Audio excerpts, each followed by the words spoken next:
এ নিয়ে বিস্তারিত থাকছে সংবাদে স্বাগত। সকাল ৯টার বিরতিহীন ইন্ডিপেন্ডেন্ট সংবাদে আপনাদের সাথে আছি সঞ্চারী মজিদ তমা এবং আমি রাকিব আহমেদ। আর এবারে জানিয়ে দিব সংবাদ শিরোনাম। যুক্তরাষ্ট্রকে নিজ দেশে মানবাধিকার রক্ষার তাগিদ প্রধানমন্ত্রী, তুললেন সিরিয়া ফিলিস্তিন প্রসঙ্গ।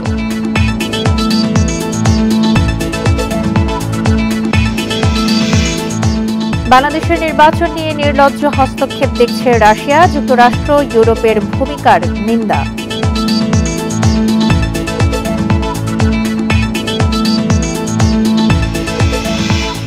বয়সের কারণে অবসরে যাচ্ছেন অনেক রাজনীতিক, ভোটের লড়াই শেষ দ্বাদশ সংসদ নির্বাচনে।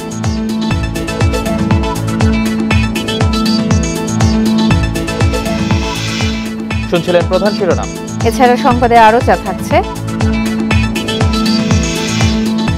ডেঙ্গুর লক্ষণ না থাকায় চিকিৎসা বিলম্বে বাড়ছে মৃত্যু, মৃতদের বড় অংশই একাধিকবার আক্রান্ত।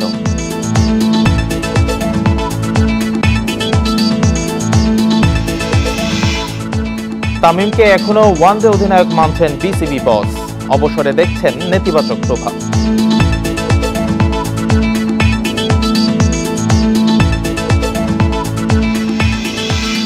শিরোনামের পর এবার বিস্তারিত। যুক্তরাষ্ট্রকে নিজ দেশে মানবাধিকার রক্ষার তাগিদ দিলেন প্রধানমন্ত্রী শেখ হাসিনা। বৃহস্পতিবার বাজেট অধিবেশনের সমাপনী বক্তব্যে ইউক্রেনে যুদ্ধের প্রসঙ্গ টেনে তার প্রশ্ন, সিরিয়া ফিলিস্তিনের পরিস্থিতি নিয়ে কারো কোনো কথা নেই কেন? এছাড়া গণতন্ত্র সমুন্নত রেখে ভোটের অধিকার আওয়ামী লীগই ফিরিয়ে দিয়েছে বলেও জানান প্রধানমন্ত্রী। বিএনপি প্রতিষ্ঠা হয়েছে থেকে ক্যান্টনমেন্টে অবৈধভাবে ক্ষমতা দখল করে নিজেকে রাষ্ট্রপতি ডিক্লেয়ার করে নির্যাতন অত্যাচারের মধ্য দিয়ে বিএনপির রাজনীতি শুরু। বৃহস্পতিবার একাদশ জাতীয় সংসদের ২০২৩-২৪ অর্থ বছরের বাজেট অধিবেশনের সমাপনী বক্তব্যে একথা বলেন প্রধানমন্ত্রী শেখ হাসিনা। এগুলির সঙ্গে আওয়ামী লীগ মেলে না। এ সময় ২০০১ সালে বিএনপির অত্যাচার নির্যাতনের সময় মানবাধিকার কোথায় ছিল বলে প্রশ্ন তোলেন প্রধানমন্ত্রী। তখন সেই মানবাধিকার ফেরিওয়ালারা কোথায় ছিল? রোহিঙ্গাদের প্রসঙ্গ তুলে প্রধানমন্ত্রী বলেন, আওয়ামী লীগই বিপুল সংখ্যক রোহিঙ্গাকে আশ্রয় দিয়ে মানবাধিকার রক্ষার সবচেয়ে বড় ইতিহাস গড়েছে। আমেরিকায় তো প্রতিদিন গুলি করে করে শিশুদের হত্যা করছে, স্কুলে যে শপিং মলে হত্যা হচ্ছে, রাস্তায় হত্যা হচ্ছে। এমনকি আমাদের বাঙালি মেয়ে রাস্তা দিয়ে যাচ্ছে, তাকে ছিনতাই করতে যে তাকে হত্যা করেছে। নিজের দেশের মানুষের মানবাধিকার রক্ষা আগে তাদের করা উচিত। তার নিজের দেশের মানুষকে বাঁচাবে কিভাবে সেই চিন্তা আগে করুক, সেটাই তাদের করা। বাংলাদেশের ইতিহাসে সবচেয়ে শান্তিপূর্ণভাবে আওয়ামী লীগ ক্ষমতা হস্তান্তর করেছে বলেও উল্লেখ করেন প্রধানমন্ত্রী। বলেন, গণতন্ত্র সমুন্নত রেখে ভোটের অধিকারও ফিরিয়েছে তার দল। আমরা জনগণের ভোটের অধিকার সুরক্ষিত করেছি, অধিকার সম্পর্কে সচেতন করেছি এবং গণতান্ত্রিক ধারা বাংলাদেশে অব্যাহত রেখেছি। ২০০৯ থেকে ২৩ পর্যন্ত ওই অগ্নিসন্ত্রাস, মানুষ হত্যা, নানা ধরনের অপকর্ম করেও তারা কিন্তু এই গণতন্ত্র ধ্বংস করতে পারে নাই। প্রধানমন্ত্রী বলেন, ২০০৮ সালের ভোট নিয়ে কেউ সমালোচনা করতে পারেনি। ভোট ও ভাতের অধিকার নিশ্চিত করাই আওয়ামী লীগের রাজনৈতিক লক্ষ্য। আমাদের স্লোগান ভোট ও ভাতের অধিকার। রেজওয়ানুল হক, ইন্ডিপেন্ডেন্ট নিউজ, ঢাকা। যুক্তরাষ্ট্রের প্রতিনিধি দলের সফর নির্বাচন কেন্দ্রিক নয়, তবে অন্য ইস্যুর সাথে নির্বাচন নিয়েও আলোচনা হতে পারে বলে জানিয়েছেন পররাষ্ট্র সচিব মাসুদ বিন মোমেন।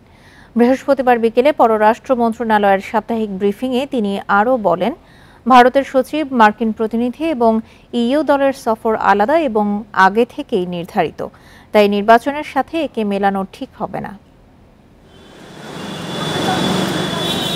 আগামী ১৭ জুলাই থাইল্যান্ডে বিমস্টেকের পররাষ্ট্রমন্ত্রী পর্যায়ের বৈঠকের প্রস্তুতি হিসেবে একদিনের সফরে ঢাকায় আসেন ভারতের পররাষ্ট্র মন্ত্রণালয়ের পূর্ব বিভাগের সচিব সৌরভ কুমার। রাষ্ট্রীয় অতিথি ভবন পদ্মায় পররাষ্ট্র সচিব মাসুদ বিন মোমেনের সঙ্গে বৈঠকে বিমস্টেককে আরও গতিশীল করতে দিল্লির পরিকল্পনার কথা তুলে ধরেন সৌরভ কুমার। ডিসেম্বর থেকে বাংলাদেশ বিমস্টেকের চেয়ারম্যান এবং ভারত মহাসচিবের দায়িত্ব নেবে। বিমস্টেক সম্মেলনে যোগ দিতে ৩০ নভেম্বর থাইল্যান্ডে যাবেন প্রধানমন্ত্রী শেখ হাসিনা। পররাষ্ট্র মন্ত্রণালয়ের সাপ্তাহিক ব্রিফিংয়ে এসব কথা জানান মাসুদ বিন মোমেন। বিমস্টেকের যে সমস্ত কানেক্টিভিটি রিলেটেড যে স্কোপগুলো আছে সেগুলোকে কিভাবে আরও তাড়াতাড়ি বা দ্রুততর ইয়ে করা যায়। এবং শুধু কানেক্টিভিটি বলতে আমরা রোড বা রেলওয়ে বুঝছি না, আমরা এখানে ইলেকট্রিসিটি বা গ্রিড কানেক্টিভিটিটাও একটা অংশ। সেখানে বিমস্টেকের দেশগুলো কিভাবে ইয়ে করা যায়। যুক্তরাষ্ট্র ও ইউরোপীয় ইউনিয়নের প্রতিনিধিদের ঢাকা সফরের আগে ভারতের সচিবের এ সফরের কোনো যোগসূত্র আছে কিনা এ বিষয়ে মাসুদ বিন মোমেন জানান, প্রত্যেকেরই আলাদা এজেন্ডা রয়েছে। একই সময় 3-4টা ডেলিগেশন আছে, বাট এর মানে তো এই না যে এই প্রত্যেকটা ডেলিগেশন তারা আগে থেকে অর্গানাইজ করে বা অর্কেস্ট্রেট করে বা কোঅর্ডিনেট করে এগুলো করছে। সুতরাং এখানে মানে এত রিড করার কিছু নাই। যুক্তরাষ্ট্র যে ইলেকশনের জন্য আসছে এটা আমার তথ্যর মতো নাই কিছু। এটাও একটা আমাদের যে মেকানিজমগুলো আছে সেটারই একটা ধারাবাহিকতা। সুতরাং অনেক বিষয় নিয়ে আলোচনা হবে, তার মধ্যে একটা হয়তো থাকতে পারে ইলেকশন, সেটা আমরা রুল আউট করছি না, কিন্তু এটা যে ইলেকশন কেন্দ্রিক ভিজিট এটাও ভাবা ঠিক হবে না। পররাষ্ট্র সচিব আরও জানান, শনিবার 2 সপ্তাহের জন্য ঢাকা সফরে আসছেন ইউরোপীয় ইউনিয়নের 6 সদস্যের প্রতিনিধি দল। নির্বাচনের প্রস্তুতি পর্যালোচনায় তারা সরকারের পাশাপাশি বিভিন্ন বেসরকারি সংস্থা ও প্রতিনিধিদের সঙ্গে বৈঠক করবেন। তাদের মতামতের ভিত্তিতেই আগামী নির্বাচনে পর্যবেক্ষক পাঠানো হবে কি না সেই সিদ্ধান্ত নেবে ইইউ। ইলেকশন অবজারভার মিশন পাঠাবে কি পাঠাবে না। নাফিজাতুল্লাহ, ইন্ডিপেন্ডেন্ট নিউজ, ঢাকা। বাংলাদেশের নির্বাচন নিয়ে যুক্তরাষ্ট্র ও ইউরোপের কিছু রাজনীতিবিদের ভূমিকাকে নব্য উপনিবেশবাদ হিসেবে আখ্যায়িত করেছে রাশিয়া। এ ধরনের পদক্ষেপ একটি সার্বভৌম রাষ্ট্রের অভ্যন্তরীণ বিষয়ে নির্লজ্জ হস্তক্ষেপের চেষ্টা বলেও জানায় মস্কো। বৃহস্পতিবার দেশটির পররাষ্ট্র মন্ত্রণালয় থেকে এক টুইটে এসব জানানো হয়। টুইটটিতে বলা হয়, বাংলাদেশে অবাধ ও সুষ্ঠু নির্বাচন নিয়ে ইউরোপ এবং আমেরিকার কিছু রাজনীতিবিদের চিঠি প্রকাশের বিষয়টি লক্ষ্য করা হয়েছে।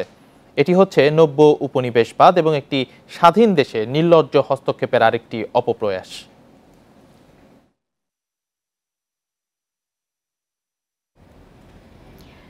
বিএনপি যে ক্রমাগত গণতন্ত্র বাধাগ্রস্ত করছে সে কথাই ইউরোপীয় ইউনিয়নের রাষ্ট্রদূতের মুখ থেকে বেরিয়ে এসেছে, এমন মন্তব্য করেছেন তথ্য ও সম্প্রচার মন্ত্রী ডক্টর হাসান মাহমুদ।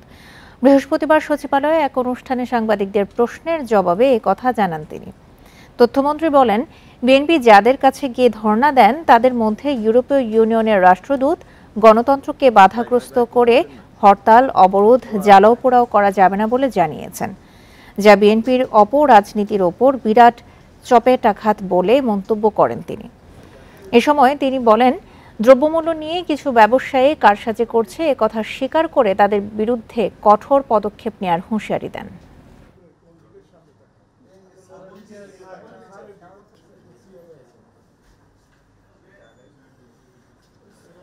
ওনারা যাদের কাছে গিয়ে বারবার ধর্ণা দেয় তাদের মধ্যে ইউরোপিয়ান ইউনিয়নের রাষ্ট্রদূত বলেছেন যে হরতাল, অবরোধ, জ্বালাও পোড়াও এগুলো করা যাবে না।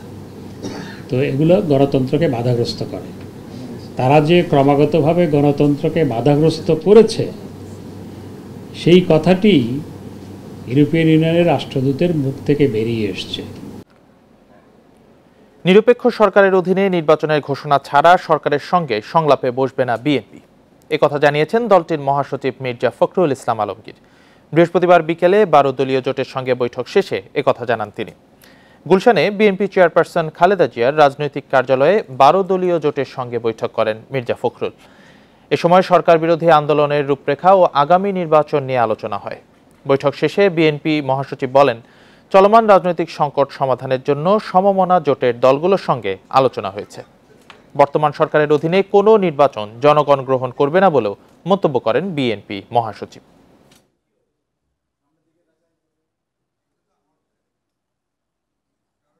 আমরা কোনো ফরম্যাটেই এখন সংলাপে যেতে চাই না, যতক্ষণ না এই সরকার ঘোষণা দেবে যে একটা নিরপেক্ষ তত্ত্বাবধায়ক বলেন আর যাই বলেন নির্দলীয় সরকারের অধীনে নির্বাচন হবে, এই ঘোষণা সরকারকে আগে সবার আগে দিতে হবে এবং পদত্যাগ করে দিতে হবে।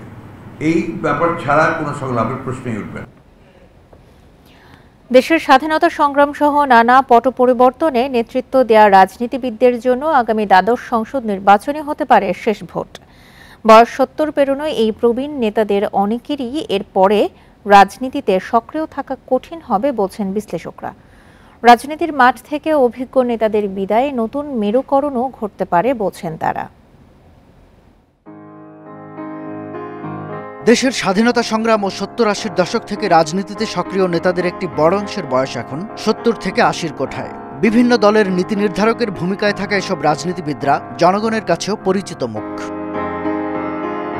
এই জ্যেষ্ঠ রাজনীতিবিদদের বড় একটি অংশ প্রতিদ্বন্দ্বিতা করতে পারেন আগামী দ্বাদশ জাতীয় সংসদ নির্বাচনে। তবে পরবর্তী ৫ বছরে তাদের অনেকেই বয়সের কারণে সক্রিয় রাজনীতি থেকে অবসরে যাবেন বলছেন বিশ্লেষক ও রাজনীতিবিদরা।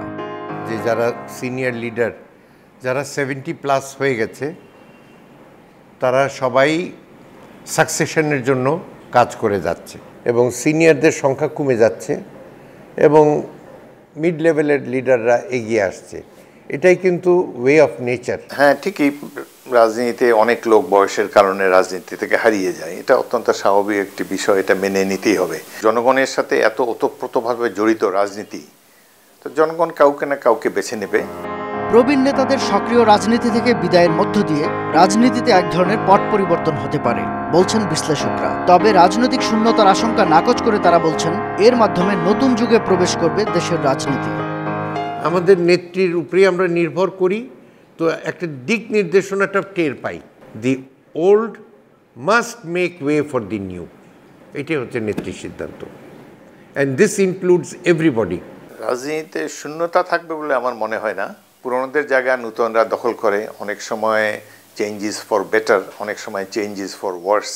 এখন বাংলাদেশের ভাগ্যে কীটা হবে, সেটা কি হবে, সেটা এখনো বলা যাচ্ছে না। যত দিন যাবে, পুরনো রাজনীতিবিদরা যখন আস্তে আস্তে সরে যাবে, ততই নতুন চিন্তাগুলো আসবে। এখন পুরনোদের কারণেই নতুনদের অনেক ধ্যান ধারণা এস্টাবলিশ হতে পারে না। পুরনোরা পুরনো ধাঁচেই একটা সুস্থ ধারা আসবে। এখন একটা অসুস্থ ধারা আছে, এই অসুস্থ ধারা রাজনীতিটা সরে যাবে আস্তে আস্তে। নতুনদের নেতৃত্বে আসার মধ্য দিয়ে দেশের রাজনীতিতে গুণগত পরিবর্তন আসতে পারে। নতুন দিনের চ্যালেঞ্জ মোকাবিলা করে দেশকে এগিয়ে নিয়ে যাবেন তারা, আশা বিশ্লেষক ও রাজনীতিবিদদের। শাহাদাত স্বপন, ইন্ডিপেন্ডেন্ট নিউজ, ঢাকা। কিশোরগঞ্জের শোলাকিয়া জঙ্গি হামলার 7 বছর আজ। 2016 সালের 7ই জুলাই ঈদ জামাতের প্রস্তুতি চলাকালীন পুলিশের নিরাপত্তা চৌকিতে হামলা চালায় জঙ্গিরা। এতে 2 পুলিশ সহ নিহত হন 5 জন। চাঞ্চল্যকর এই ঘটনায় করা মামলারও তেমন অগ্রগতি নেই। সব আসামিদের একসাথে আদালতে হাজির করতে না পারায় কার্যক্রম বিলম্বিত হচ্ছে বলে জানিয়েছেন রাষ্ট্রপক্ষের আইনজীবী। 2016 সালের 7 জুলাই ঈদ উল ফিতরের জামাতে অংশ নিতে কিশোরগঞ্জের শোলাকিয়া ঈদগাহে জড়ো হন লাখো মুসল্লি। তবে জামাত শুরুর আগে ঘটে সন্ত্রাসী হামলার ঘটনা। ঈদগাহের অদূরে মুফতি মোহাম্মদ আলী মসজিদের কাছে পুলিশের একটি নিরাপত্তা চৌকিতে প্রথমে হামলা চালায় জঙ্গিরা। গোলাগুলিতে 2 পুলিশ সদস্য সহ নিহত হন 5 জন। আতঙ্ক ছড়ায় পুরো এলাকায়। যদি জঙ্গি হামলার কথা মনে হয় তাহলে শরীর শিউরে ওঠে। আমরা এই জঙ্গি হামলার পুনরাবৃত্তি আর দেখতে চাই না। ঘটনার সময় নিজের ঘরে থেকেও গুলিবিদ্ধ হয়ে মারা যান গৃহবধূ ঝর্ণা ভৌমিক। তবে 6 বছর পার হলেও মামলার অগ্রগতি নিয়ে হতাশ তার স্বজনরা। সরকারের কাছে এখন তো দাবি, আমি যাতে মরার আগে এই জঙ্গলিদের সুষ্ঠু বিচার দেখে যেতে পারি। ঈদের দিন আমার মা ঘরে থাকা অবস্থায় জঙ্গিদের গুলিতে মারা যায়, এমন যাতে কারোর সাথে না হয়, কেউ যাতে মা না হারায়। ঘটনার 7 দিন পর 14 জুলাই সন্ত্রাস দমন আইনে মামলা করে পুলিশ। 2018 সালের 26 জুলাই 5 জনের বিরুদ্ধে চূড়ান্ত চার্জশিট দেন মামলার তদন্ত কর্মকর্তা। জড়িতদের সর্বোচ্চ শাস্তির আশা পুলিশ সুপারের। সমস্ত বিষয়ই এখানে সন্নিবেশিত করা হয়েছে এবং একটি আইনানুগ স্বচ্ছ চার্জশিট প্রদান করা হয়েছে 5 জনের নামে। আশা করি এই পরিবার এবং পুলিশ পরিবার সর্বোচ্চ ন্যায় বিচার পাবে। মামলার ধীরগতির বিষয়ে রাষ্ট্রপক্ষের আইনজীবী জানিয়েছে, সব আসামিকে একসাথে আদালতে হাজির করতে পারেনি পুলিশ, যে কারণে থমকে আছে মামলার কার্যক্রম। একজন আসামি ছিল না, এই জন্য আমরা 17 সাক্ষী আনার পরেও সাক্ষ্য গ্রহণ শুরু করতে পারিনি। পরবর্তী যে তারিখ পড়ছে 25/7/2023, ওই তারিখ আমরা সাক্ষ্য শুরু করতে পারবো ইনশাআল্লাহ। সব জটিলতা কাটিয়ে এই ঘটনার জড়িতদের বিচার শেষ করার দাবি সচেতন নাগরিক ও ভুক্তভোগী পরিবারের সদস্যদের। Independent news. সৌদি আরবে বাংলাদেশ দূতাবাসের সেফ হোমে আশ্রিত গৃহকর্মীদের যৌন নির্যাতনের দায়ে উপসচিব মেহেদী হাসানকে চাকরিচ্যুত করা হয়েছে। বৃহস্পতিবার জনপ্রশাসন মন্ত্রণালয়ের সিনিয়র সচিব মোহাম্মদ মেজবাউদ্দিন চৌধুরী স্বাক্ষরিত এক প্রজ্ঞাপনে এই তথ্য জানানো হয়। প্রজ্ঞাপনে বলা হয়, 21তম বিসিএস ব্যাচের প্রশাসন ক্যাডারের কর্মকর্তা মেহেদী হাসান রিয়াদ দূতাবাসে কাউন্সিলরের দায়িত্বে থাকার সময় সেখানে আশ্রিত গৃহকর্মীদের যৌন নির্যাতন করেন বলে প্রশাসনিক তদন্তে প্রমাণিত হয়েছে। এর আগে 2021 সালের 8 ফেব্রুয়ারি তাকে চাকরি থেকে সাময়িক বরখাস্ত করে জনপ্রশাসন মন্ত্রণালয়।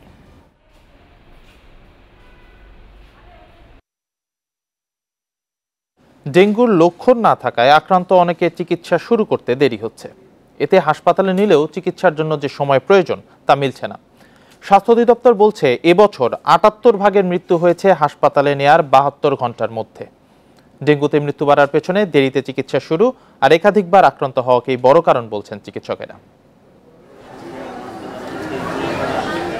রাজধানীর মুগদা হাসপাতাল ভর্তি রোগীদের প্রায় অর্ধেকই ডেঙ্গু আক্রান্ত।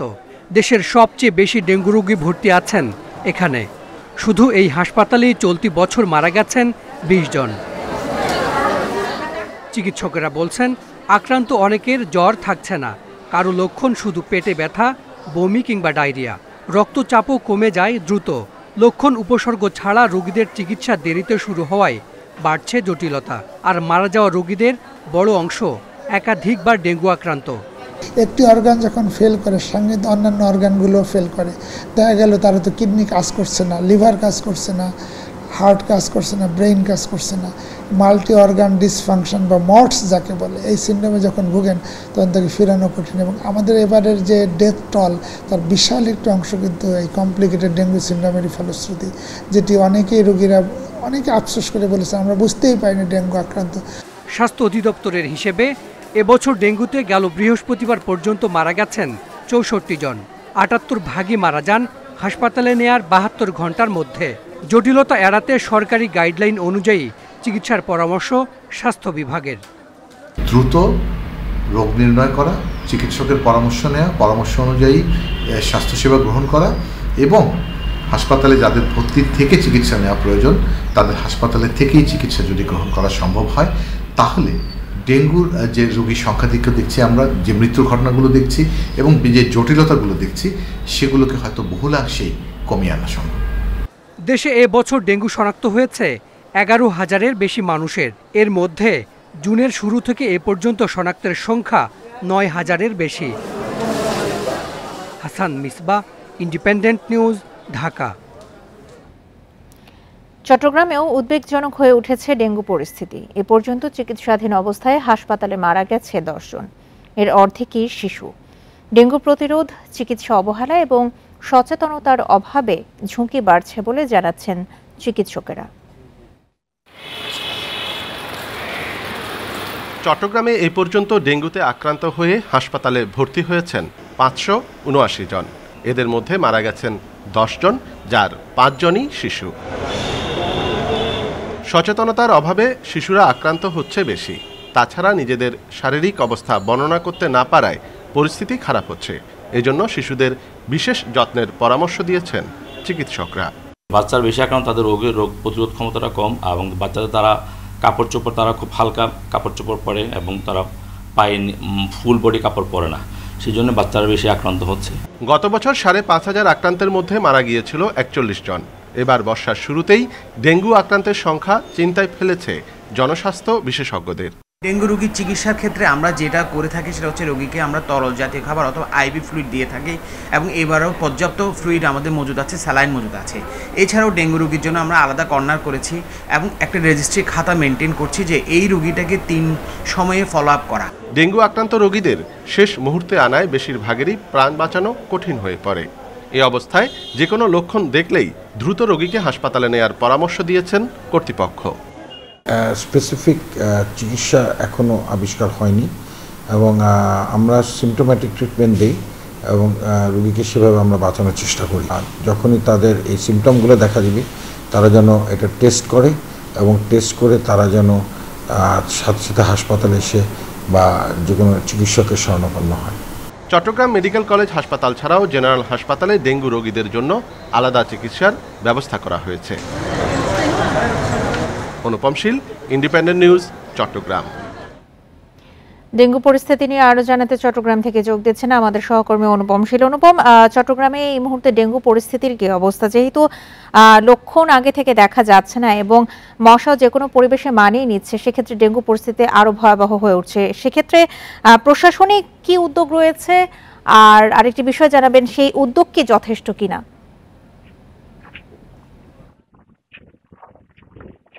আসলে সর্বশেষ যে তথ্য, এই প্রশাসনিক উদ্যোগের কথা যদি বলি, গতকালকে চট্টগ্রামের যিনি সিভিল সার্জন তিনি কিন্তু চিঠি দিয়ে চট্টগ্রাম শহরের যিনি মেয়র তাকে এই পরিস্থিতির কথা অবহিত করেছেন এবং এই উদ্বেগ প্রকাশ করেছেন।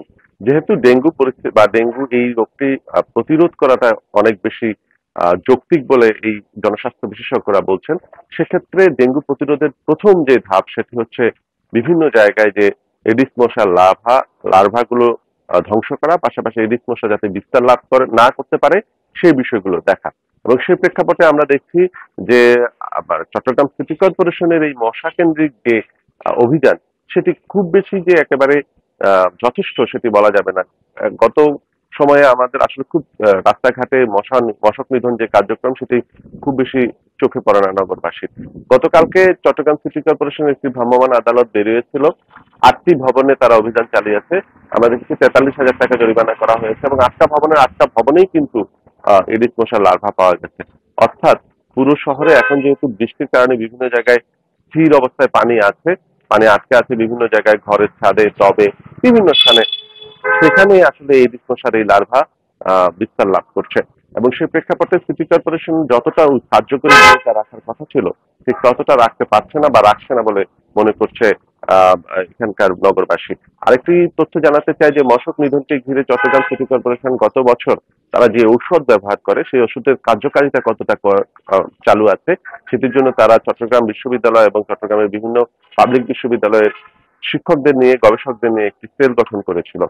সেখানে কিন্তু সেই গবেষকরা জানিয়েছেন যে বর্তমানে চট্টগ্রাম সিটি কর্পোরেশন যে মশক নিধনের জন্য যে ওষুধটি ব্যবহার করে সেটি মশা মারার জন্য যথেষ্ট নয়। এবং সেক্ষেত্রে নতুন ভাবে এরপরে শুধু গবেষণাতেই হয়েছে, এরপরে এই গবেষণার যে ফলাফল সেটি নিয়ে কার্যকর কোনো পদক্ষেপ চট্টগ্রাম সিটি কর্পোরেশন নিয়েছে বলে আমাদের অন্তত জানা নেই। অর্থাৎ মশক বিস্তার এবং মশক নিধনের যেই বিষয়ে যে সিটি কর্পোরেশনের প্রধানত যে ভূমিকাটি রাখার কথা ছিল সেটি এখনো অগোচরে রয়ে গেছে। ডেঙ্গু পরিস্থিতি নিয়ে চট্টগ্রাম থেকে জানাচ্ছিলেন আমাদের সহকর্মী অনুপম শীল। বঙ্গোপসাগরের সন্দ্বীপ চ্যানেলে ডুবে গেছে কন্টেইনারবাহী জাহাজ পানগাঁও এক্সপ্রেস। জাহাজটি উদ্ধারে কাজ করছে নৌবাহিনী এবং চট্টগ্রাম বন্দর থেকে যাওয়া একটি জাহাজ। বৃহস্পতিবার দুপুরে উত্তাল সাগরে ঢেউয়ের তোড়ে ডুবতে শুরু করে জাহাজটি। দুপুর 3টার দিকে তা পুরোপুরি ডুবে যায়। এরপর খবর পেয়ে উদ্ধার কাজে যোগ দেয় নৌবাহিনী। একই সঙ্গে চট্টগ্রাম বন্দর থেকে আরও একটি জাহাজ যায় সন্দ্বীপ চ্যানেলে।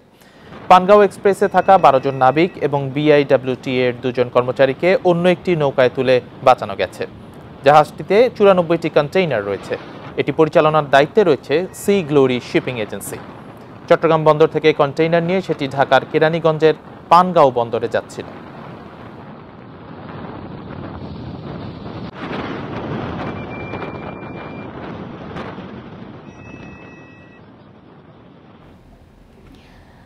বাসা বাড়িয়ে কর্পোরেট অফিস কিংবা কারখানার ছাদে হেলিকপ্টার অবতরণ এবং রাখার অনুমোদন দিয়েছে সরকার।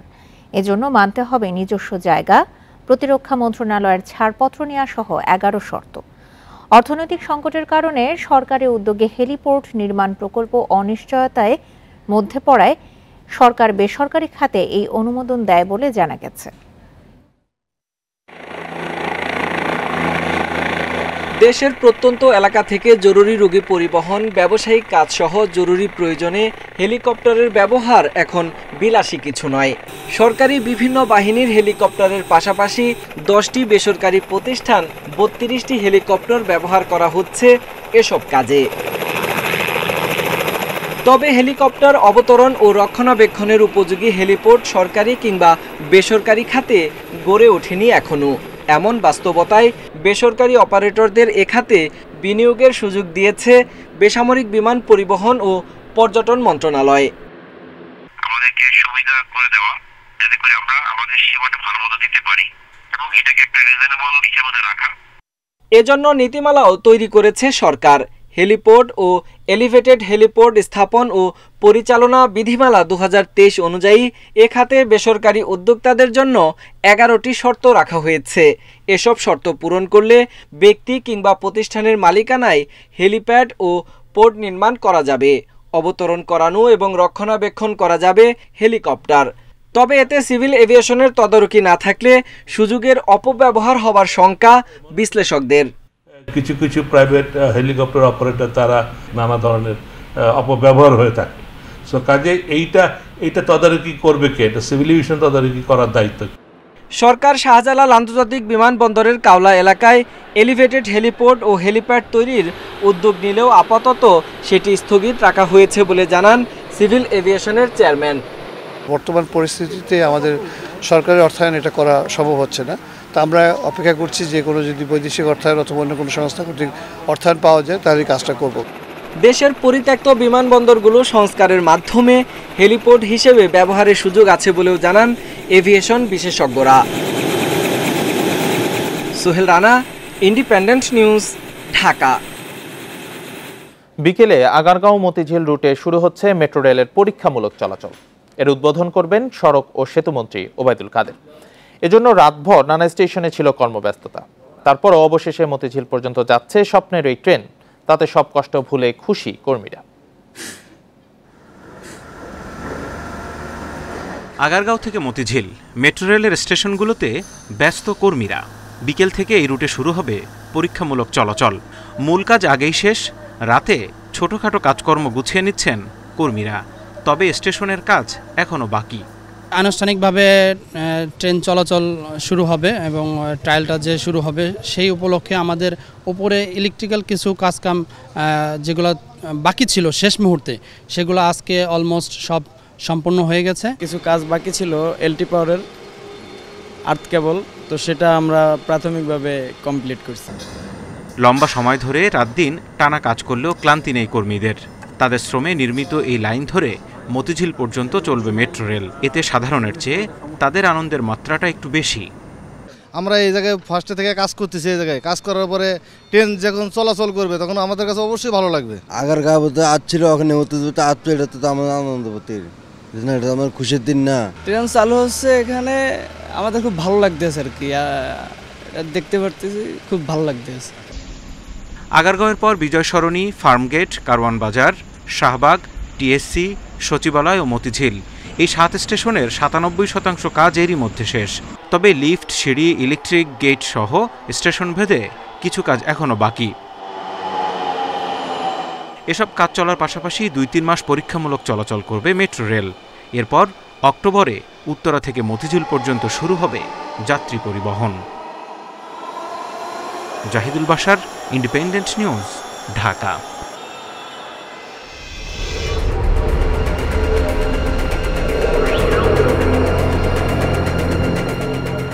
টাইটান কাণ্ডের পর সব কার্যক্রম স্থগিত করল ওশেন গেট।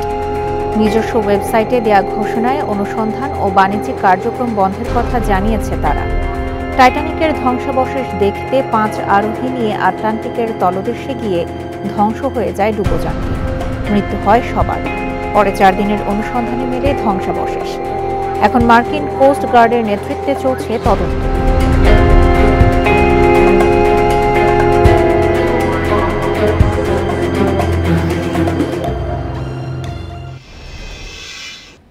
এই নিয়ে বিস্তারিত থাকছে সংবাদের পরের অংশে। যাচ্ছে পরের খবরে। অষ্টম ও নবম শ্রেণীতে নতুন শিক্ষাক্রম চালু হচ্ছে আগামী বছর, অথচ এখনও শেষ হয়নি পাণ্ডুলিপি তৈরির কাজ। প্রশিক্ষণ দেওয়া হয়নি শিক্ষকদেরও। এমন অগোছালো অবস্থায় নতুন শিক্ষাক্রম চালু হলে হিতে বিপরীত হবে বলে শঙ্কা গবেষকদের। চলতি বছর প্রথম, ষষ্ঠ ও সপ্তম শ্রেণীর পড়াশোনা চলছে নতুন শিক্ষাক্রমে। তবে পর্যাপ্ত প্রশিক্ষণ না থাকায় এখনও এর সঙ্গে মানিয়ে নিতে পারছেন না শিক্ষক শিক্ষার্থীরা। অথচ এই অবস্থার মধ্যে আগামী বছর নতুন শিক্ষাক্রম চালু হচ্ছে অষ্টম ও নবম শ্রেণীতে। এতে থাকছে না বিজ্ঞান, মানবিক এবং ব্যবসায় শিক্ষা বিভাগ। তবে এ সম্পর্কে স্পষ্ট ধারণা নেই বেশিরভাগ শিক্ষক শিক্ষার্থী ও অভিভাবকের। সঠিক রূপরেখা অনেক আগেই দিতে হবে এবং টিচারদেরকে ভালোমতো প্রশিক্ষণ দিতে হবে। সাথে সাথে আমাদের অভিভাবকদের আশ্বস্ত করতে হবে এবং বেশ খানিকটা সময় নিয়ে টিচারদের এই প্রশিক্ষণটা দিতে হবে, যাতে করে টিচাররা নিজেরা বুঝে বাচ্চাদেরকে শেখাতে পারে।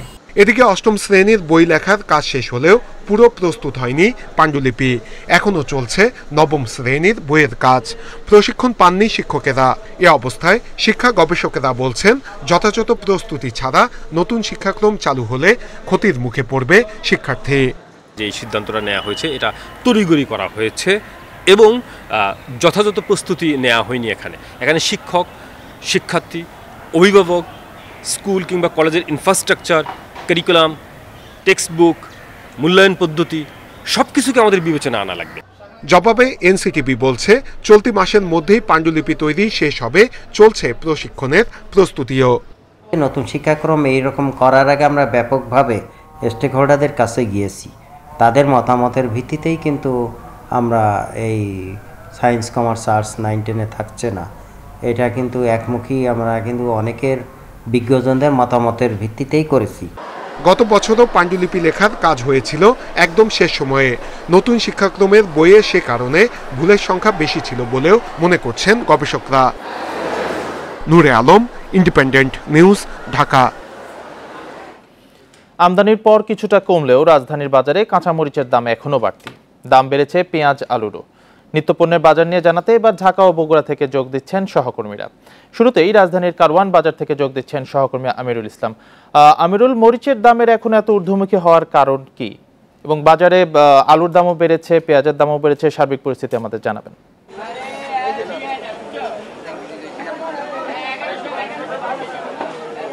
যে যেমনটা বলছিলেন, আমি বর্তমানে রাজধানীর কারওয়ান বাজারে আছি এবং এখানে মরিচের দাম এখনও ঊর্ধ্বমুখী। আমি কয়েকটা মরিচের দোকানে, খুচরা পাইকারি বেশ কয়েকটা দোকানে গিয়েছি। সেখানে পাইকারিতে তারা মরিচ বিক্রি করছে 180 টাকায় এবং খুচরাতে যে মরিচ বিক্রি হচ্ছে সেটা আসলে 260 থেকে 280 টাকায় বিক্রি হচ্ছে।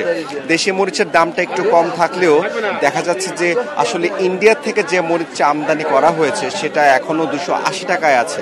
তো তারা, আমরা বিক্রেতার সাথে কথা বলেছি, তারা বলছেন যে আসলে মরিচের দামটা এত বেশি হওয়ার কারণ হচ্ছে আমদানির সংকট।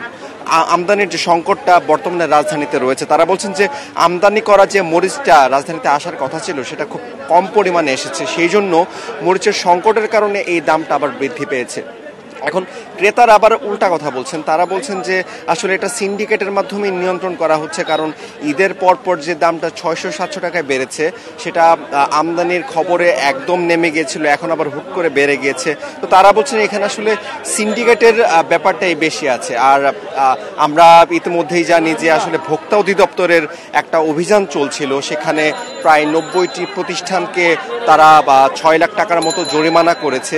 কিন্তু তারপরও কিন্তু যে বাজারের যে পণ্যের যে দাম সেটা কিন্তু কমছে না। সেখানে কয়েকটা সবজির দামও দেখেছি, যেমন পেঁয়াজের দাম আমরা দেখেছি আজকে প্রায় 80 টাকায় পৌঁছে গেছে। গত সপ্তাহে যে পেঁয়াজের দামটা 40-50 টাকা ছিল সেটা আজকে 80 টাকায় বিক্রি হচ্ছে। আমরা আবার কয়েকটা আলু, পেঁয়াজ এইসব দোকানেও গিয়েছিলাম, সেখানে আমরা পেঁয়াজের দাম দেখতে পেলাম যে কেজি প্রতি তারা 50 টাকা বিক্রি করছে, আলু বিক্রি করছেন 40 টাকা।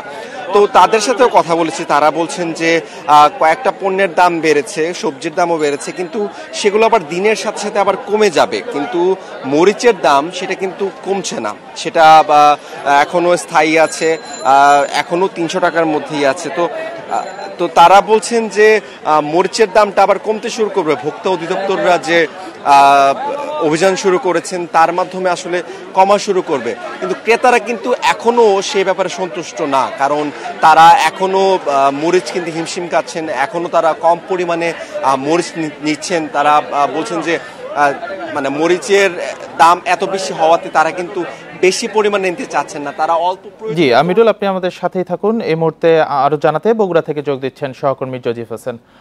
জজিব, বগুড়ায় কাঁচামরিচের এই মুহূর্তে বাজার দরটা কি, সেই সাথে আলু পেঁয়াজের দামও বাড়তি বলা হচ্ছে, সেগুলোর বাজার দর সম্পর্কে জানাবেন। আর আমিরুল যেটা বললেন যে একটি সরবরাহের সংকটের অভিযোগ এসেছে, এই বিষয়টি আসলে কি দেখছেন আপনি? ঢাকার কাঁচাবাজারের শাকসবজির মতো আমাদের এই বগুড়াতেও কিন্তু একই রকম অবস্থায় আমরা খেয়াল করেছি। আপনাকে একটি বিষয় জানিয়ে রেখেছি, গতকাল যে কাঁচামরিচ বিক্রি হয়েছিল 380 থেকে 400 টাকা, সেই কাঁচামরিচই কিন্তু আজকে আমদানির কথা বলে এবং বলছেন যে এলসির যে কাঁচামরিচ আছে সেটি ঢুকেছে বগুড়ায়, যার কারণে দামটা কিছুটা কমেছে। তো ক্রেতারা সেটাই বলছেন। এখন বর্তমানে যে কাঁচামরিচ বিক্রি হচ্ছে 280 টাকা কেজিতে, যেটি গতকালকে বিক্রি হয়েছিল 400 টাকায়। এছাড়া অন্যান্য যে কাঁচা শাকসবজি রয়েছে তার মধ্যে কিন্তু পেঁয়াজের দামটি আমরা লক্ষ্য করেছি যে এখনও 70 থেকে 75 টাকাতেই বিক্রি হচ্ছে দেশি পেঁয়াজ। এছাড়া আপনার যে এলসি করা ইন্ডিয়ান পেঁয়াজ রয়েছে সেটি কিন্তু 40 থেকে 45 টাকায় বিক্রি হচ্ছে। কিন্তু আলুর যে দাম, সেই আলুর দামটা কিন্তু আপনার এখনও আমরা দেখতে পাচ্ছি যে 40 থেকে 50 এবং কোথাও কোথাও আপনার পাড়া মহল্লায় সেটি কিন্তু 55 থেকে 60 পর্যন্ত বিক্রি হচ্ছে। আর অন্যান্য যে শাকসবজিগুলো রয়েছে কাঁচা বাজারের শাকসবজি, সেগুলোর দাম কিন্তু ওঠানামা করছে। আজকের আপনাকে যদি তরির কথা বলি, সেই তরি বিক্রি হচ্ছে 40 থেকে 45 টাকা। এছাড়া কাঁকরুল বিক্রি হচ্ছে 50 থেকে 60 টাকা এবং পটল বিক্রি হচ্ছে 40 থেকে 45 টাকায়। আর আপনাকে যদি অন্যান্য মাছের বাজারের একটু কথা বলি, আমরা 2 দিন আগেও যে মাছের বাজার দেখেছিলাম যে প্রায় রুই মাছ, যদি আমি রুই মাছের কথাই বলি 380 থেকে 400 টাকা পর্যন্ত বিক্রি হয়েছে। সেটি কিন্তু আজকে সরবরাহের কারণে বিক্রেতারা বলছেন যে 320 টাকা থেকে 300 টাকায় বিক্রি হচ্ছেন। এবং ক্রেতারা যেটি বলছেন যে আসলে সিন্ডিকেটের মাধ্যমে তাদের সিন্ডিকেট তৈরি হয়েছে প্রত্যেকটি পণ্যের জন্য। এই সিন্ডিকেট বাজারিরাই কিন্তু প্রত্যেকটি পণ্যের দাম চাহিদার সাথে সাথে বাড়িয়ে দিচ্ছে এবং ভোক্তা অধিকারের যে মনিটরিং টিম রয়েছে সেটি কিন্তু নিয়মিত তদারকির ফলে এই দামটি অনেকটাই কমে এসেছে বলে আমরা জানতে পেরেছি। ঢাকা ও বগুড়া থেকে নিত্যপণ্যের বাজার পরিস্থিতি নিয়ে জানাচ্ছিলেন আমাদের সহকর্মীরা। ঢাকায় মঞ্চ মাতালেন পশ্চিমবঙ্গের জনপ্রিয় সঙ্গীত শিল্পী অনুপম রায়। বৃহস্পতিবার সন্ধ্যায় রাজধানীর বসুন্ধরা আইসিসিবি অডিটোরিয়ামে গান পরিবেশন করে ওপার বাংলার জনপ্রিয় ব্যান্ড তালপাতার সেপাই ছাড়াও সঙ্গীত তারকা অর্ণব, ব্যান্ড মেঘদল ও হাতির পুল সেশন।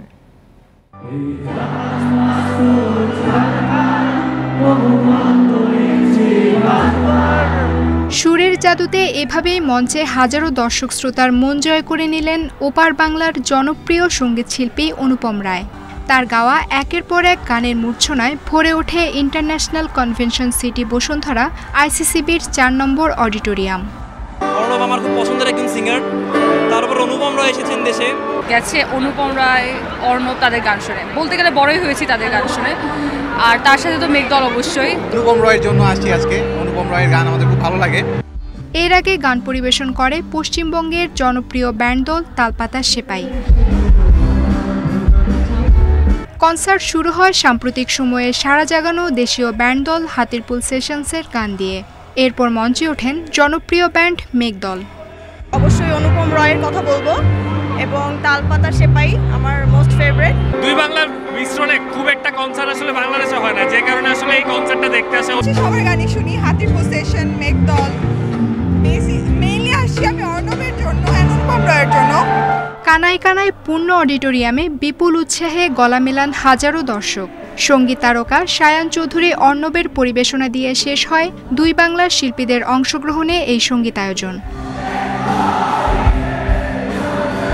আফসানা ফিরোজ জুই, ইন্ডিপেন্ডেন্ট নিউজ, ঢাকা।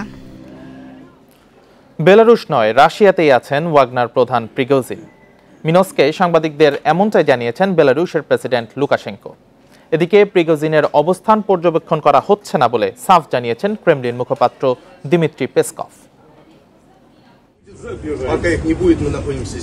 24 জুন রাশিয়ার প্রতিরক্ষা বাহিনীর বিরুদ্ধে বিদ্রোহ ঘোষণা করে রুশ ভাড়াটে যোদ্ধা ওয়াগনার। একদিনের মাথায় বেলারুশের হস্তক্ষেপে শর্ত সাপেক্ষে বিদ্রোহ বাতিল করেন ওয়াগনার প্রধান প্রিগোজিন। সে সময় শর্তমতে প্রিগোজিন বেলারুশে অবস্থান করছে বলে জানান বেলারুশের প্রেসিডেন্ট লুকাশেঙ্কো। বিদ্রোহের পর ওয়াগনার প্রধান প্রিগোজিনকে রুশ প্রেসিডেন্ট পুতিন নির্মূল করতে চেয়েছিলেন বলে দাবিও করেছিলেন লুকাশেঙ্কো। তার পরামর্শে পুতিন সে সিদ্ধান্ত থেকে সরে আসেন বলেও দাবি করেন তিনি। বেলারুশে ওয়াগনারের নতুন ঘাঁটি তৈরি হচ্ছে বলেও স্যাটেলাইট ইমেজের ভিত্তিতে দাবি করে বিভিন্ন আন্তর্জাতিক সংবাদ মাধ্যম। এমন পরিস্থিতিতে নতুন চমক দিলেন বেলারুশের প্রেসিডেন্ট। মিন্সকে সাংবাদিকদের তিনি বলেন, বেলারুশে নয় বরং রাশিয়ার সেন্ট পিটার্সবার্গে আছেন ওয়াগনার প্রধান প্রিগোজিন। совместно белорусами и россиянами. প্রিগোজিন মস্কো বা রাশিয়ার অন্য কোথাও যেতে পারেন, কিন্তু বেলারুশ ভূখণ্ডে তিনি নেই। ওয়াগনার প্রধান কোথায় অবস্থান করছেন তা রাশিয়ার নিজস্ব বিষয়। পুতিন প্রিগোজিনের বিরুদ্ধে প্রতিশোধ নেবে না বলেই আমি বিশ্বাস করি। ওয়াগনার সেনাবাহিনী তাদের নিয়মিত ক্যাম্পেই অবস্থান করছেন বলেও জানান লুকাশেঙ্কো। আমরা নতুন কোনো শিবির তৈরি করছি না। বেশ কয়েকটি প্রাক্তন সামরিক ক্যাম্পের পরামর্শ দিয়েছিলাম, যেগুলি সোভিয়েত সময়ে ব্যবহার করা হয়েছিল, কিন্তু ওয়াগনার বাহিনী তাতে রাজি হয়নি। তাদের অন্য কোনো পরিকল্পনা রয়েছে যা আমি বলতে চাচ্ছি না। এদিকে প্রিগোজিনের অবস্থান পর্যবেক্ষণ করা হচ্ছে না বলে সাফ জানিয়েছেন ক্রেমলিন মুখপাত্র দিমিত্রি পেসকভ। বিদ্রোহের অবসান ঘটাতে যে চুক্তি হয়েছিল তাতে প্রিগোজিনের বেলারুশে চলে যাওয়ার কথা ছিল। তবে ওয়াগনার প্রধানের বেলারুশে না থাকা চুক্তির লঙ্ঘন কিনা বা চুক্তিটি সংশোধন করা হয়েছে কিনা সে বিষয়ে কোনো মন্তব্য করেননি ক্রেমলিন মুখপাত্র। Nusrat serene, Independent news.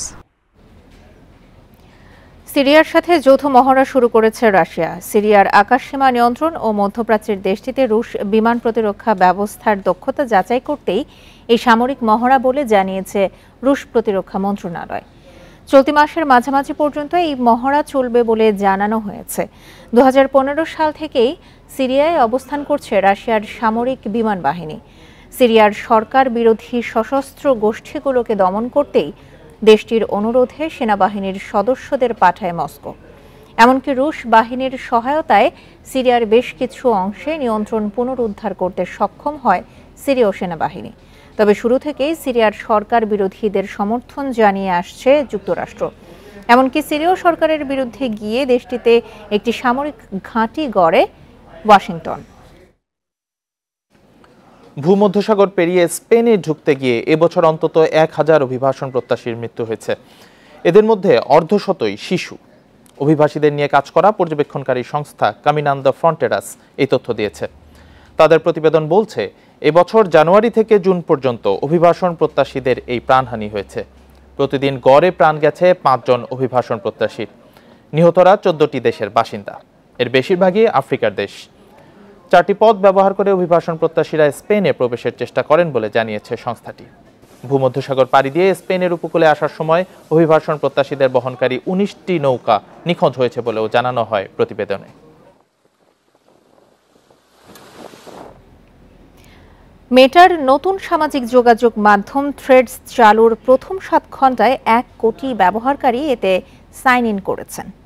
এটি মার্কিন ধনকুবের ইলন মাস্কের আরেক সামাজিক যোগাযোগ মাধ্যম টুইটারের প্রতিদ্বন্দ্বী হয়ে উঠবে বলে দাবি করছেন মার্ক জাকারবার্গ।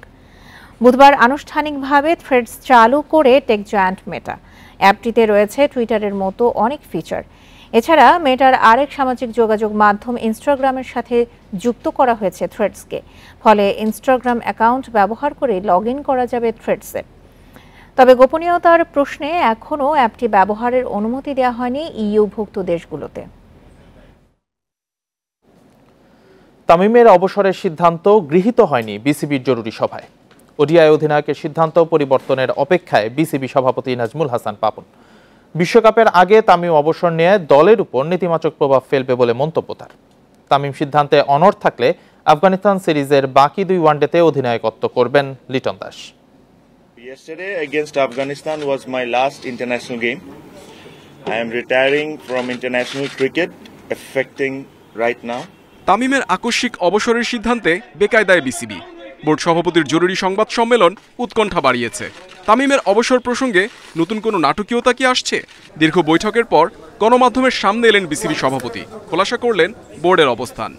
আমার সাথে এখন পর্যন্ত যোগাযোগ হয়নি। একটা মেসেজ দিয়েছি, আমাকে ওয়েট করতেই হবে ওয়েদার তার কাছ থেকে কোনো একটা রেসপন্স আসে কিনা, এবং আমি আশা করব যে অ্যাটলিস্ট আমাদের সাথে যোগাযোগ করে কথা বলে এটার একটা সলিউশন পাওয়া যায় কিনা আমরা বের করার চেষ্টা করব। তামিমের সাথে যোগাযোগ করার চেষ্টা চালালেও বিসিবি সভাপতির খুদে বার্তার কোনো জবাব দেননি দেশসেরা ওপেনার। বাংলাদেশ ক্রিকেটে তামিমের মাহাত্ম্য অনেক, তার ফেরার অপেক্ষায় আছে বোর্ড। ওকে এখনো অত্যন্ত গুরুত্বপূর্ণ এবং দরকার আমাদের ওডিআই টিমে, এই কথাটায় ও যদি ওর সিদ্ধান্ত পরিবর্তন করে তাহলে আমি খুশি হব এবং আমরা সেটার জন্য অপেক্ষা করছি। বিসিবির সাথে আলোচনা না করেই ক্রিকেটারদের অবসরের সিদ্ধান্ত নেওয়া বিব্রতকর। অভিজ্ঞ ক্রিকেটারদের কাছ থেকে পরিকল্পনা নিয়ে তাদের বিদায়টা স্মরণীয় করার পক্ষে বিসিবি সভাপতি। কোনো প্লেয়ার যদি ওদের ফিউচার প্ল্যান কি, রিটায়ারমেন্ট প্ল্যান কি, আমরা আপনাদের মাধ্যমে ওদেরকে জানাতে চাই, ওরা যেন আমাদের কাছে বলে, আমরা ওই অনুযায়ী তাহলে একটা প্ল্যান করতে পারি। ওদের আমরা সুন্দরভাবে বিদায় দিতে চাই। তামিমের অবসর ইস্যুতে চূড়ান্ত সিদ্ধান্ত না আসলেও ওয়ানডে অধিনায়কের শূন্যতায় আফগানিস্তানের বিপক্ষে অন্তর্বর্তীকালীন অধিনায়কের দায়িত্বে থাকবেন লিটন দাস। Muhammad Nazim, Independent News, Dhaka. তামিম ইকবালের অবসর নিয়ে তোলপাড় ক্রীড়াঙ্গনে। অধিনায়কের এমন সিদ্ধান্ত বিশ্বাস করতে কষ্ট হচ্ছে সতীর্থদের। দীর্ঘ সময়ে সমর্থন ও পাশে থাকার জন্য কৃতজ্ঞতা প্রকাশ করেছেন মিরাজ তাসকিনরা। হঠাৎ এত বড় সিদ্ধান্তের পেছনে কারণ খুঁজছেন মাশরাফি, আর আশরাফুল বলেছেন আবেগতাড়িত হয়ে অবসর ঘোষণা দিয়েছেন তামিম। দিন দুয়েক আগেও বিশ্বকাপ নিয়ে পরিকল্পনার কথা জানিয়েছেন। অধিনায়ক থেকে এক ঝটকায় তামিম এখন সাবেক ক্রিকেটার। হঠাৎ এক ঝড়েই টালমাটাল টাইগার ক্রিকেট। তামিম এভাবে আন্তর্জাতিক ক্যারিয়ারে ইতি টেনে দেবেন তা যেন বিশ্বাসই হচ্ছে না। তামিমের অবসর ঘোষণার পর সরব সোশ্যাল মিডিয়া। ফেসবুকে পোস্টে তাসকিন মাঠ ও মাঠের বাইরে অনেক মুহূর্ত ও স্মৃতির কথা বলেছেন। অধিনায়ক হিসেবে সমর্থনের জন্য কৃতজ্ঞতাও প্রকাশ করেছেন। অলরাউন্ডার মেহেদী হাসান মিরাজের কাছে তামিম একজন জীবন্ত কিংবদন্তি। মুমিনুল হক, লিটনরাও একই ধরনের পোস্ট দিয়ে তামিমকে মিস করার কথা বলেছেন। এই বিদায়ের পেছনে কারণ খুঁজছেন মাশরাফি। অধিনায়ক তামিমের প্রতি শতভাগ সম্মান ম্যাশের। বিশ্বকাপের 3 মাস আগে তামিমের সরে যাওয়া বড় ধাক্কা বাংলাদেশের জন্য। তামিম একটু ডিফারেন্ট, ইমোশনাল প্রচুর। মাত্র আর এই 2টা ম্যাচ এশিয়া কাপ, তারপরে ফাইনাল, এইভাবে সরে যাওয়াটা কতটা ভালো হয়েছে আমি জানি না। এটা তো অবশ্যই সব। তামিম কী কারণে এত বড় সিদ্ধান্ত নিলেন সেটা অন্য আলোচনা। তার ক্যারিয়ারেই সুন্দর মুহূর্ত, দেশের প্রতি নিবেদন আর নানা অর্জন ঠিকই ভক্তদের হৃদয়ে থাকবে আজীবন। তামিম ইকবালকে তো আমরা দেখেছি, ওর নামটা লর্ডসের অনার্স বোর্ডে আছে, ওখান থেকে যেমন মোছা যাবে না, এখান থেকে মোছা যাবে নাকি? যারা 10, 15, 20, 22, 25 বছর ধরে পরিশ্রম করে জায়গায় এসছে, ক্রিকেট ছাড়া আর কিছু এরা জীবনে কিছুকে সামনে আনেনি, তাদের পক্ষে এই ধরনের সিদ্ধান্ত নেওয়াটা কতটা কষ্টের, কতটা কঠিন, কতটা অপমানের, এটা বোধহয় আমরা উপলব্ধি করি না। তামিমের আচমকা অবসর মেনে নিতে পারছেন না ক্রীড়াঙ্গনের তারকারা। সামনে তো বিশ্বকাপ, সামনে এশিয়া কাপ, এটা মানে সবাই শক পাইছে না। আমরা তো এক্সপেক্ট করি না যে তামিম মানে বিশ্বকাপের আগে, এশিয়ান কাপের আগে রিটায়ার করবে, বাট এটা ওর নিজের ডিসিশন। আমি জানি না ওর পার্সোনাল লাইফ কি হয়েছে, বাট সবাই একটু স্যাড আছে। সাবমেরিন টাইটানের মর্মান্তিক দুর্ঘটনার পর প্রতিষ্ঠানের সব ধরনের কার্যক্রম স্থগিত করেছে ওশেন গেট। নিজস্ব ওয়েবসাইটে এই ঘোষণা দেয় তারা। তাতে বলা হয় প্রতিষ্ঠানটির সমস্ত অনুসন্ধান এবং বাণিজ্যিক কার্যক্রম বন্ধ রাখা হয়েছে। টাইটানিকের ধ্বংসাবশেষ দেখতে 5 আরোহী নিয়ে 18 জুন আটলান্টিকের তলদেশে যায় সাবমেরিন টাইটান। এর 1 ঘন্টা 45 মিনিট পর বিচ্ছিন্ন হয়ে যায় ডুবোযানটির সঙ্গে যোগাযোগ। 4 দিনের অনুসন্ধানের পর মেলে সাবমেরিনের ধ্বংসাবশেষ।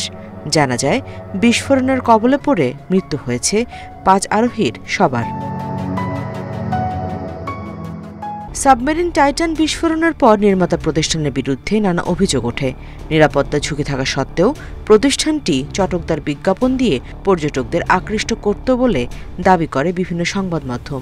বিশেষজ্ঞদের দাবি, টাইটান তৈরিতে যেসব অপ্রচলিত উপকরণ ব্যবহার করা হয়েছিল সেগুলো সমুদ্রতলে পানির চাপের তুলনায় দুর্বল ছিল।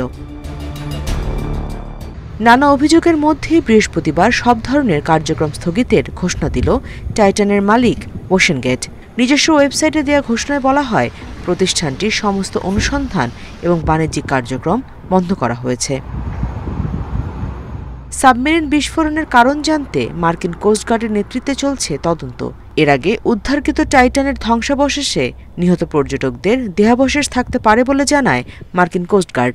সম্ভাব্য দেহাবশেষ বিশ্লেষণ করে দেখবেন যুক্তরাষ্ট্রের চিকিৎসকরা। এছাড়া ধ্বংসাবশেষ উদ্ধারের মাধ্যমে টাইটানের ভাগ্যে আসলে কি ঘটেছিল তা স্পষ্ট হবে বলে আশা তদন্তকারীদের। Nusrat serene, Independent News. আর এই ছিল এখনকার সংবাদে। আমন্ত্রণ আমাদের পরের আয়োজনে।